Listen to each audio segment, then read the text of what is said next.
We might do something very light before we go for food. What about defining the strategies and the methodologies for the future of humanism for the world? Be a good light theme. Yeah, exactly. So we heard a lot of interesting speakers, and they all had some different visions, issues, and aspects that are relevant for humanism. So Cristina had the idea of synthesizing all the big themes that we heard during the conference, to sum them up in 10 different topics. And the idea would be that for every country present at this conference, you would just make a top 5. I don't need to know what is the most important or the less important, but you just take the 5 topics that are really critical, that are crucial in your country to work on. The idea is that then we sum up for every country the quantity of top 5, and then that we will synthesize a list of the 5 most important issues. Then, because it's good to sum up the problems and to know how grave it is, and in some countries some issues are already solved, in some others there's still a lot of work to do. The idea would be after that for the 5 most critical themes, we would group you up, and that you would be able to work in group and just define a few ideas, a few methodologies, a few solutions that we could, so we can have a really worksheet about what we can do in our countries to solve the most important issues. So I just maybe think about it for a few seconds, look at the themes. There is discrimination. Well, there is a lot of human rights violation and discrimination of humanism, which is a grave topic in some countries more than others. Well, a lot of people talked about the bad image, about the fact that a lot of people hate us and really misunderstand us. So the humanists are not ethical, help me? Persons. Yeah, well, yeah, a lot of people question our ethical values and our moral values. In some countries it's more grave than others.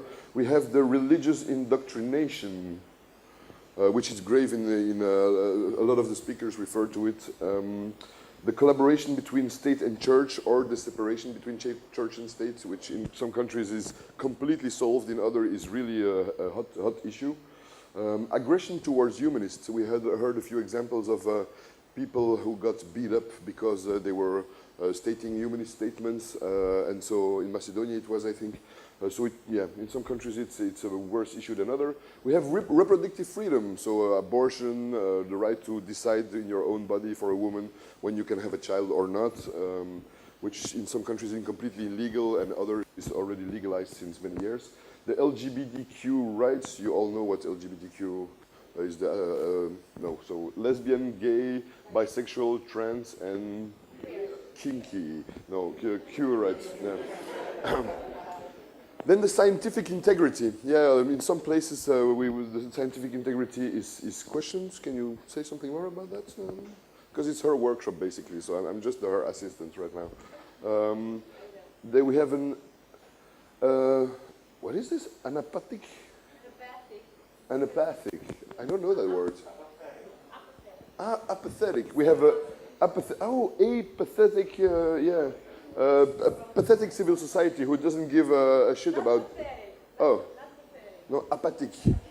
Apathic. So it's like a lame, sleepy civil society who doesn't care about our values. And the last but not least, the lack of humanists in power structures. So we heard in some countries there were a lot of humanists in the parliament and decisional structures, in others less. So I don't know if you have a list of the countries present, or you just know them by heart. Is there a country that already says, I know my top 5? All right, so wonderful. Speaker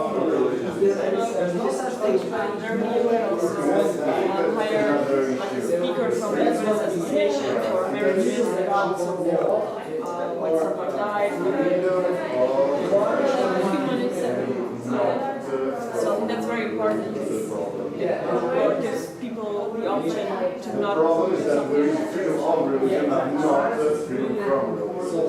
So what other kind of indoctrinations there are besides schools, besides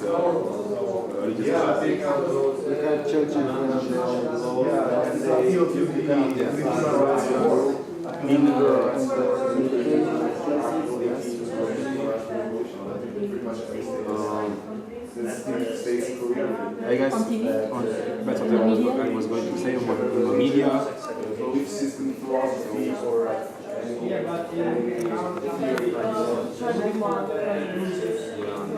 just read the book, maybe get the book and give it to kindergartens to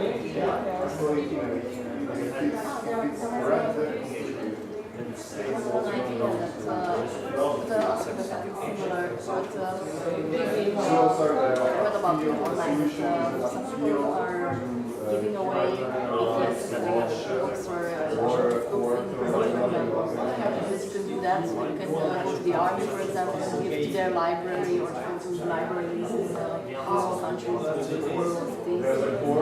There's a lack of such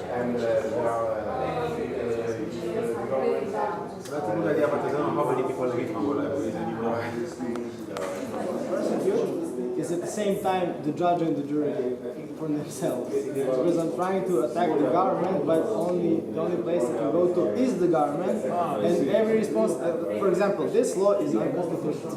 yeah. So the response I get, The constitutional judges are the lawmakers. exactly, the response I get, they were made by the constitutional judges, they work according to the constitution, so there is no way that law they can be unconstitutional. That's a national problem, but you see, taking it to the international level, that's impossible. There are jurists, lawmakers from all over the world, and lawyers, international lawyers. And so I think that's the only. There's something that obliges them to Yeah, I mean, The special court is called the Human Rights Court, which is, I think, in Geneva, but I'm not sure. You can take the process to them, you can actually sue the Serbian state, and you can win, and they will have to listen to the court. There are many cases in Romania of people whose land was confiscated by the communists back in the days, and now they are reclaiming the land, and the state doesn't want to give them the land, so they go to the Human Rights Constitutional Court, and they win the process there, and the state is forced to give them the land. Like, don't split it like Nazareth. Yes. Don't split it like into 10 different campaigns. Like yeah, it's so not double them. If it already exists, just try to support it. If it doesn't, maybe try to try to initiate. Exactly. maybe something on the more personal level, like, you know, Greek myth and ethics or Greek and ethics, but with LGBT people, but maybe in a safe environment, like not out in the streets, because you put them in violent situation maybe, but like meet and greet with a more restricted audience, let's say, in order to that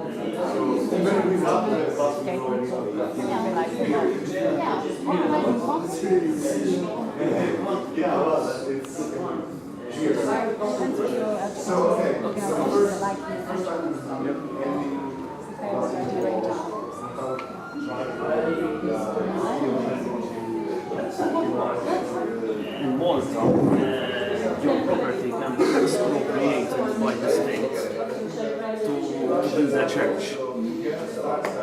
That's another example. Many of public spaces are yeah, we had a new school built up from ground zero. It was new, and they said we cannot open the school because we don't have money for teachers and for class. So what did they do the next year? They did to the Orthodox Church. And we had a meeting and so on, but nothing happened. Yeah, I think the copyright example is actually a good example where you could actually look at how you can challenge that on a like legally, and also how you can get parties involved which are like non-religious, and for example Sony or something, you know, like the actual people who have actual like money interest in protecting their rights, and that is like get other parties involved with so like this church. I really like the way you identify stories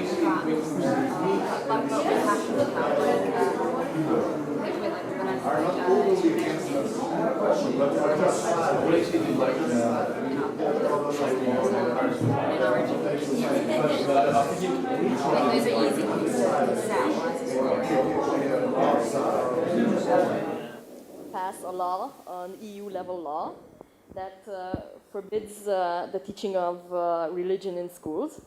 Not only EU, maybe Council of Europe also, because we also target Moldova, Azerbaijan, Russia, and so on. Okay. But we already think that this is a bit too high of a goal. Until this can happen, we suggested an alternative that we should try to establish a university-level course that teaches history of religion and how you should teach that to children.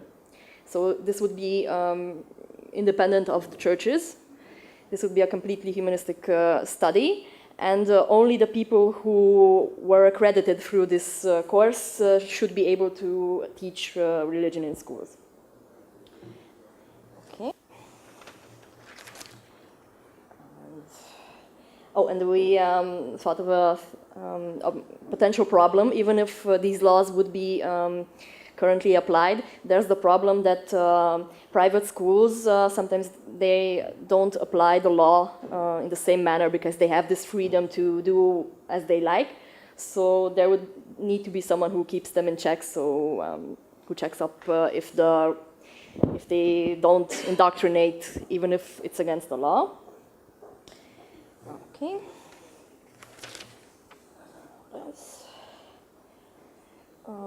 As a particular tool, we thought of a coordinated online campaign that would present all the religions. So everyone would have a chance to, the children especially, to familiarize themselves with other religions. So it's not just that they only hear about the religion they were born in. Besides children, of course, adults can convert as well, and they also are in our target group. So we would target them through humanist celebrations and communities, because there's no alternative currently to religion.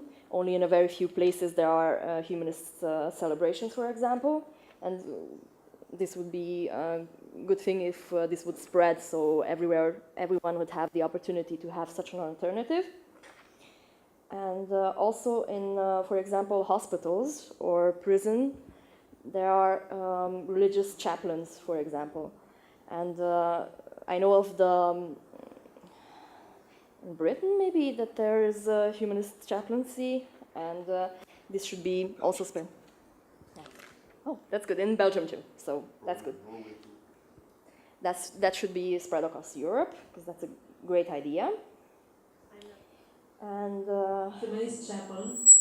Chaplain. So it's not necessarily a priest, but someone who comes and talks to you if you're, for example, in the hospital and you're sick, and he talks to you about how to deal with it. You're talking about the room not chapel. where you can pray to No, chaplain. So, sorry.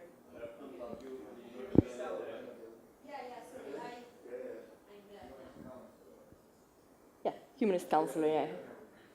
Okay, we also thought of another campaign. This could be similar to the atheist bus campaign that asks a few smart questions regarding religion and religion's role in society.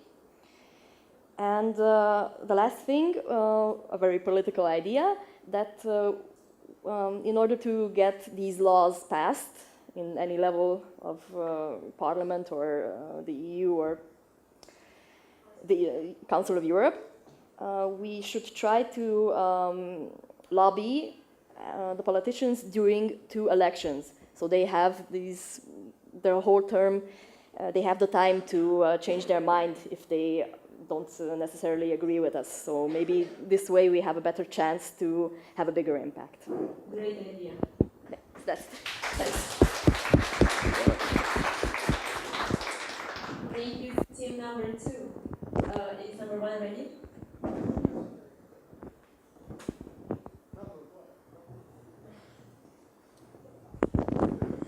we had the topic of discrimination, and so every human rights violation. This was a huge topic, and some things overlapped in also your area. But we focused particularly on four basic human rights violations that occur in the countries which were represented in our discussion group. And for each of these problems, there are two approaches, we think. The legal approach and the civil awareness approach. And so first I'm going to talk about the legal approach, which is similar basically in every one of them. The first problem is the discrimination against ethnical minorities. For example, we heard of problems in at least 3 countries for the, I don't know how we call the Rom ethnic, the Gypsies, yeah. I don't know if that's offensive, but... Roma, okay, yeah. And so, for example, we think that the only legal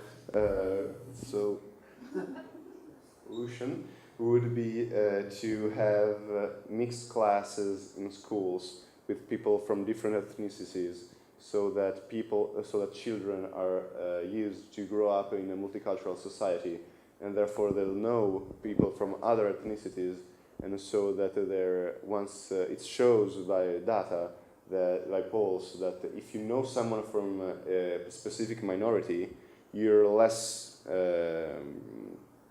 probably to discriminate against that minority. So that's very important, and that's something that only the government could do, to pass a law that says mixed classes. And another thing that has come out of this group as well is the cultural studies and ethnical and ethical history studies. So know the history of every ethnicity, of every group around the world, so that at least you know something and you don't base your judgment only on prejudice. Second problem is the freedom of expression, and we found out that in every country basically there is a double standard that infringes over the freedom of expression, so that we non-believers do not have the right to criticize or satirize religious ideas, but religious people are very free to insult us and offend us because we're atheists. And so that's a clear double standard. And I think that we thought that the first step to improve that situation would be the end of all the blasphemy laws and the improvement of the legal system in the countries, which again can be achieved on an international court of human rights.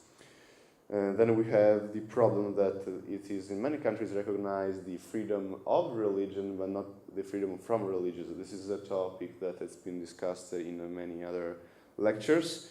And again, it is a clear misinterpretation of Article 18 of the Human Rights Declaration. So basically, again, there is the Human Rights Court, and that's it. I mean, any singular person can appeal to the Human Rights Court against his own state, his or her state, and of course the court will be forced to give rights to our positions, and therefore the state will be obliged by the international law to accord to that sentence. And then we just started before the end to discuss about sexism and disequality between men and women. For example, in job salaries, men tend to be paid more for the same job respect a woman. And so we thought that legally speaking, again, the first step would be harsher punishments for those employers who enact such things. But alongside all these legal, technical, political decisions, we think that it is crucial to raise social and cultural awareness, because the problem is that many of these legal fights against injustice, against discrimination and human rights violation go on silently without the media attention. The Raif Badawi campaign, for example, does not have that much support by the media, and so on. And so, alongside all these juridical problems, we also have to raise consciousness and reach out for the middle ground. So there are obviously a number of people that agree with us and a number of people who openly disagree and fights us. But there is a large middle ground of people who are undecided and to whom we have to reach out and discuss with them and argue and debate and dialogue with them, and bringing our arguments, who are based on reason and human rights, so pretty convincing arguments in a conversation. And so we have really to reach that minority, that majority of people who can overpower the minority of hate speakers. And so that would get more people interested in the problem, so more people going into streets and campaigning, and so therefore getting media attention. And that's essential for any campaign. Also, it shouldn't happen, but a court is more likely to give a sentence in your favor if there is big media and social and cultural attention to your problems. So we came up with these problems and solutions. I know that doesn't cover all the discrimination problems, but that's the best we could do in 15 minutes. Thank you very much. Awesome. And maybe group number three? Group number three is the one busy with collaboration between church and state and or separation between church and state. Thank you. My name is Fabio. I'm here for group number 3, and the issue is here the wonderful partnership between state and church. Our group identified 4 large solutions to this issue. Number 1 and number 2 are closely related, but we kind of keep them on a fine line separated. Number 1, raising awareness to the civil society. How can we do that? By organizing different workshops and conferences, free to the public, raising their awareness and, I don't know, teaching them about different things so they can have an option to their beliefs.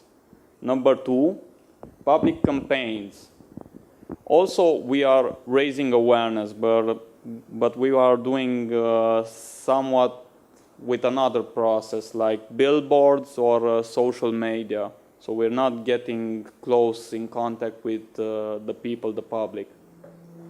Number 3 would be the needing of autonomous public institutions.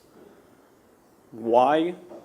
Because, for example, if the church would be autonomous from the state, they could get their major financing privately and then stop getting it from the state, from the government, from our public financing. Number 4 would be pointing out political successes and pointing out specific examples of immoral acts of clergy. Or there was in America in the late 60s till now copyright infringement from the Church of America, and then in the late 80s in Western Europe, like a band, like a heavy metal band being very popular and identifying with the youth. Then the clergy made the copycat band, being the same costume, the same music, but with biblical lyrics. So they praised God with heavy metal. And there is also Christian black metal, if anybody knows black metal. It's the same inverted chords, but it's with Christian lyrics. So you yell out satanic voices to God. Oh, praise thy Lord, your soul. So these are the 4 major solutions that we could identify and possibly work if we work together to kind of cut their reproduction system from the state and church. Awesome. Thank you very much. Thank you. Now we have group number 4. You're all awesome, by the way. I just, yeah, had to. LGBTQ rights. There you go. So we have realized that there will be a bit of overlap between what humanist organizations can do and what LGBT organizations can do. So take each of our suggestions, like supporting the action if it's already done by an organization, or initiating it if it's not there. So I'm going to start, first of all, lobbying MPs on this issue, obviously. Then have celebrities speaking for LGBTQ rights. A very good idea is like forming groups of heterosexuals showing support for LGBTQ friends, and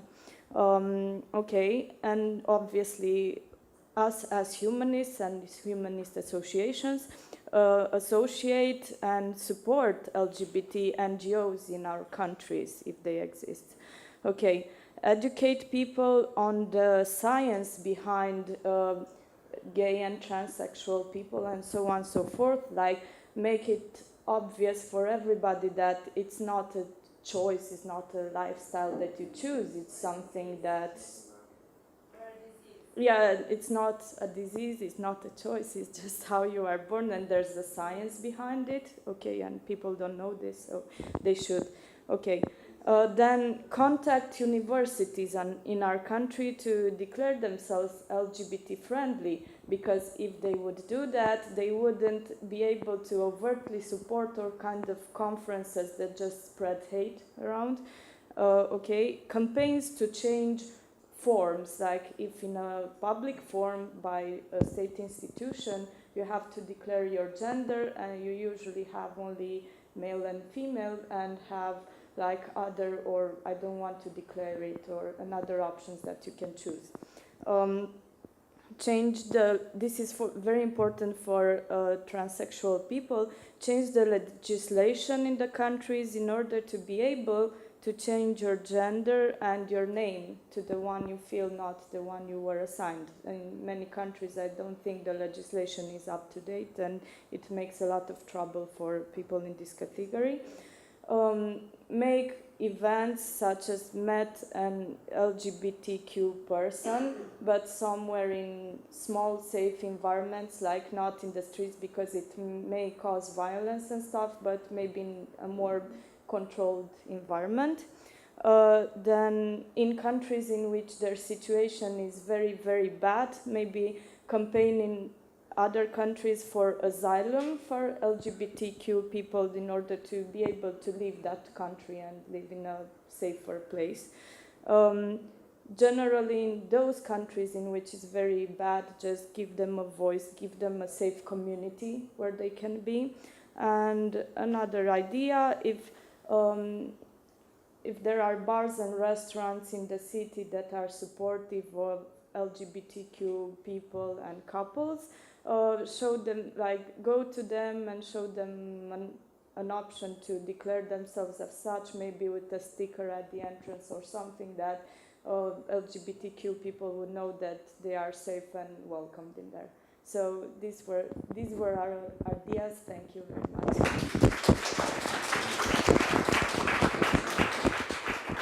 Wow. Now, number 5, the last one. A pathetic civil society. Our problem is a pathetic civil society. So the best thing about this problem is also the worst thing about this problem is represented all over the countries of EU. And we tackled 4 major issues that we think that should be handled in order to reduce this problem. The first thing is the problem of so-called shrinking social space. In translation, that means a state effort in reducing the activities of the NGO sector. This state effort manifests in 2 ways, and this is especially characteristic for the countries of Eastern Europe. First of all, it can be legislative, like in Russia, in Hungary, and other countries, when you have just simply a ban of gay propaganda, let's say, which practically stops the LGBTI NGOs from doing their work. Or like in Hungary, when you have these lists of NGOs that are declared as foreign agents, and they cannot do their work. That's the legislative approach. The unofficial approach is by doing public pressure on the NGOs. It's characteristic in Macedonia, in Serbia, I think in Croatia it was during the referendum, when the government just goes into a huge public campaign for declaring the NGOs as anti-state, traitors, Sorosoids, and things like that. So the good thing is that this problem has been noticed on the level of the European Union, or the level of Council of Europe, and that it is specific for all types of NGOs, not just humanists. So lobbying at the EU level about the representation of this problem in our individual countries is one of the approaches. The other approach is raising the awareness at a national level, raising the awareness of the importance of the voice of the civil society and things like that, and thus reducing the restriction for activity of the civil society, and building coalitions. Building coalitions not only between different humanist organizations from different countries, but between humanist organizations and networks with other human rights NGOs or NGO networks. ILGA Europe is working on this issue, INAR is working on this issue, and that's something practical that we can use. The second problem is the lack of offline mobilization. Everybody is so happy to add their like, their share, their comments to a Facebook content, to an online content, but when it comes to offline mobilization, to getting your ass on the streets, it gets quite difficult. So how do we decide to approach this issue? First of all is the issue of simplified messaging. In order to have a mass outreach, you cannot go out with complicated doctrines, complicated analysis and stuff like that. You need to have that in order to be able to back your arguments up. But when you are addressing the public directly, you need to be as simple as possible, as clear as possible, and to tell the public what do you want to achieve with this activity. The other part is adding a performative element to the civil society actions that are public.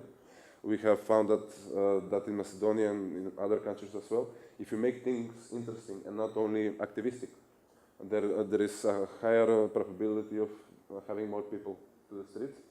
And just by adding a flash mob or some small performance, for example, we did protests in front of the Public Prosecution Office, and we tried to present that the lack of the state activity and condemnation of the hate violence against the LGBTI people really kills the LGBTI people. So a lot of the activists were in black plastic bags, and they were just lying on the street, even though it was December and minus 15 degrees. A lot of them have had kidney issues afterwards. And they were presented just as corpses, like, look what your inactivity does to us. And it gained a huge public support in Macedonia, huge international public support, and things like that. The third thing is the problem with getting our voice heard at a national and international level, mainly because, and this is specific to humanistic movements, also LGBTI movements and other natural allies, mainly because we are not liked by the mass media. Our messages are not considered to be right and things like that. So the key here is become a competitor to the mass media. Okay, they occupy a certain space. We need to find a way either to reoccupy the same space or to create an alternative space where we can translate our message. And one of the suggestions in this regard was creating a European level NGO-specific media, a way of transferring information and messaging and messages across countries, but also within the country and things like that. And there are other aspects of this issue that will be tackled with the following issue. The following issue is that we are strong in numbers, i.e. we need cooperation, we need support, and we need targeted communication. This cooperation is on an international level, but also on a national level.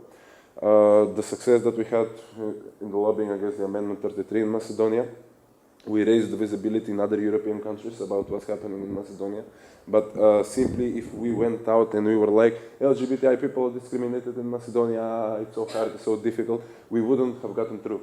What we did is we prepared a specific argumentation that was relevant for the European countries. For example, in Macedonia, the government tried to make a constitutional limitation of a specific human right predicted in the European Convention for Human Rights. And the relation between the constitution and international conventions is different from a country to country. In some countries, the international conventions are higher than the constitution.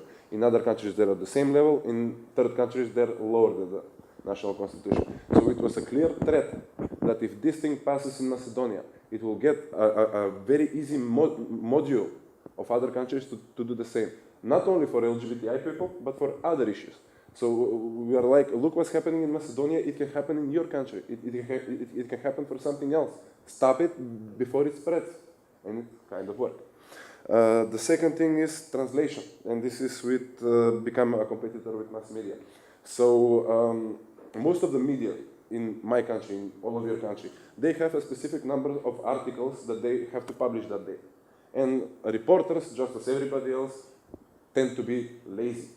So if you get something of relevant from other country, if you translate it, and if you send it to the media, they will already have a prepared material that they can publish. And they very often do so. They just copy and paste parts. Of course, they don't write that you have written the material, but at the end, it doesn't even matter. What matters is getting your message through. So translate. Create targeted communication, like we did with the specific European countries. Reform the messages into making relevant for your target group, for different age groups, for different countries. Broaden the message. For example, if we have a specific issue, let's say in Romania, there is a priest present in every government meeting, as I understood, or am I wrong? Yeah.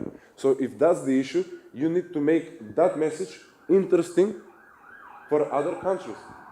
How can you do that? You cannot say the priest bothers us. What you can say is the influence of the church is extremely high in everyday politics in Romania. And that high influence can translate on the EU level, on the level of Council of Europe. And if the Romanian voice in the Council of Europe, in the EU, is influenced by the church, that leads to a strong possibility for the final conclusions and solutions to be influenced by these guys. So we need to stop it. And that's it.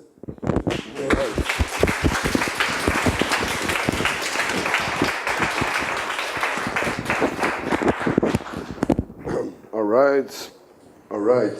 Thanks, first of all of you, for the work you've just done. I think now we have a working document. We have objectivable goals that we can all work for all our institutions. Just bring back the messages. I think you guys actually did a tremendous job, not only now, but also during the whole event. I don't know if you realize, but you can have mixed feeling about the situation. On the one hand, we see that religions all over the world are powerful, have a real problem with a lot of freedoms, freedom of belief, freedom of sexual orientation, with atheist thinking, with scientific reasoning. And well, we're fighting something that's quite big, that's quite strong. I know that, and I heard it was very touchy that some of you had problems with your family, problems with your friends, problems with your bosses and your employees. I'm sorry to be so negative, but we have to look at the dark side of the question, and it is that we have actually a great responsibility. I mean, if you look at how the world evolved within religious systems and how the world will evolve as we see it, well, I think we have a lot of work. There is still a lot of countries and people to convince. There are still a lot of governments to help to evolve and to change. But on the positive note, we have kind of a cool weapon. I would say we have freedom, you know, and freedom is priceless. Freedom is a mental state with which you can approach any type of situation. We have social justice. We have freedom of opinion, freedom of sexual belief, freedom to choose or not. Sorry? Reason. We have critical thinking. We have a lot of positive aspects that are priceless, aspects that religious people maybe don't have in such a developed way that we have. So maybe they had the past, actually. They forged a lot of things in our cultures They forged a lot of things in the world, but we kind of have the future. And when I look at all you guys and I hear your brilliant minds thinking about how we can make it better, I'm become more enthusiastic actually. I look at what's being wrong. You're all very aware of the problems, but you also all have a good idea of how to solve the problems. Now I can understand that some of you may have it a hard time in your countries to try to explain to your family and your entourage that you have a vision, a positive vision for the future. But please just don't forget all the people that you met here at this conference. We all have the same problems, and we have the future. We can make it. We have the power to change humanity, to change mankind. I think within a few generations, they will look at your generation, at you people, as the ones who helped the world evolve, who helped the world change. And so don't lose your enthusiasm. Don't lose your motivation. Try to keep the good work up. Try to fight for freedom. Yeah, I think that's. I also would like maybe to say a little thanks for Cristina, because she really.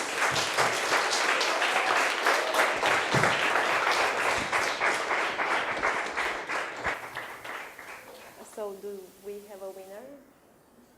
Okay, free shots for everyone. Okay, yeah. At lunch, you'll choose between Jägermeister and tequila, because after lunch there's no more workshops, nothing. So you can drink. I won't feel responsible. Okay. Thank you, Ivan, for the great workshop. Thank you, everybody. Your ideas were awesome.